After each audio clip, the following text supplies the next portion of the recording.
शिवाय नमस्तुभ्यम। मैं आज आपको एक ऐसी शिवरात्रि की कहानी सुनाने जा रहा हूँ जो आपने कभी नहीं सुनी होगी।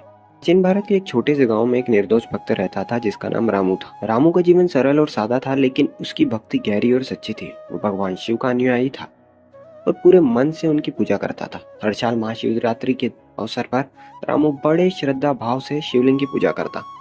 एक बार शिवरात्रि का त्योहार नजदीक आया। रामू ने मन में ठान लिया कि वह विशेष रूप से कुछ अलग करेगा।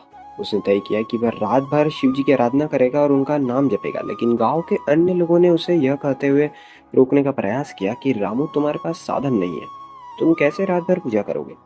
रामू ने दृढ़ता से कहा, जो भक्त सच्चे मन से भगवान की भक्ति करता है उसके लिए कोई भी बाधा मायने नहीं रखती। शिवरात्रि की रात आई। रामू ने गांव के एक पुराने शिव मंदिर में जाकर शिवलिंग को स्नान कराया, उन्हें फूलों से सजाया और श्रद्धा से बेलपत्र अर्पित की। उसने घंटियों की गूंज के साथ शिव का नाम लेना शुरू किया। प्रभात होने पर गांव के लोग उसके अनूठे उत्साह को देखकर हैरान रह गए। रामू की भक्ति देखकर कुछ लोग आगे आए और उसकी मदद करने लगे। उन्होंने मिलकर भंडारे का आयोजन किया और गांव के सभी लोग एकत्रित होकर रामू की भक्ति में शामिल हो गए। गांव के लोग रामू की साधना और भक्ति से प्रेरित होकर शिव जी की आराधना कर रहे थे।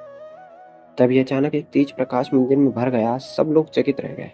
उन्होंने देखा कि भगवान शिव ने स्वयं वहां प्रकट होकर रामू को देखकर मुस्कुरा रहे हैं। भगवान शिव ने रामू से कहा, हे मेरे भक्त, तुमने प्रेम और भक्ति से मेरी आराधना की है, इसलिए मैं तुम्हें आशीर्वाद देने आया हूँ। तुम्हारी भक्ति ने मुझे इतना प्रभावित किया है। रामू की आंखें आसमान की ओर उड़ गई और वह भगवान के चरणों में गिर पड़ा। हे महादेव, आपकी कृपा से ही मैं इस पल का अनुभव कर पा रहा हूँ। मैं आपसे क्या मांग सकता हूँ। भगवान शिव ने कहा, तुम्हारी भक्ति और समर्पण सबसे बड़ी बात है, लेकिन अगर तुम्हें कुछ चाहिए तो कहो। रामू ने सोचा और कहा, हे देव, मैं केवल आपके दर्शन और आपके साथ बिताया एक पल चाहता हूँ, मैं और कुछ नहीं मांगता। भगवान शिव ने कहा, तो ठीक है, मैं शिवरात्रि की रात तुम्हारे साथ रहूंगा, लेकिन ध्यान रहे कि मेरी उपस्थिति केवल तुम्हारी भक्ति के कारण है। यदि तुम अपने मन से किसी भी प्रकार की लालच या स्वार्थ रखोगे तो मैं यहाँ से चले जाऊंगा।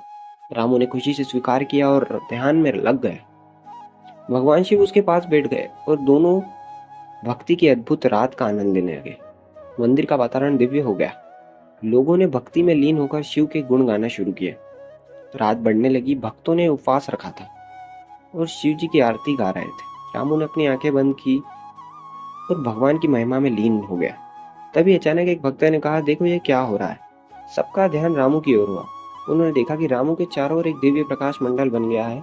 इस दृश्य ने सभी भक्तों को आश्चर्यचकित कर दिया। सबने फिर से शिव जी का नाम लेना शुरू किया। जैसे ही रात समाप्त होने लगी, भगवान शिव जी ने कहा, मेरे भक्त, अब समय आ गया है कि मैं वापस चला जाऊं, लेकिन मैं यह बताना चाहता हूँ कि तुम्हारी भक्ति ने न केवल तुम्हें बल्कि इस पूरे गांव को एक नई ऊर्जा दी है। तुम्हारी भक्ति कल्याणकारी है। रामू ने कहा, हे भगवान, मैं आपको कभी नहीं भूल सकूंगा। आपकी कृपा ने मुझे इस जीवन में सबसे बड़ी खुशी दी है।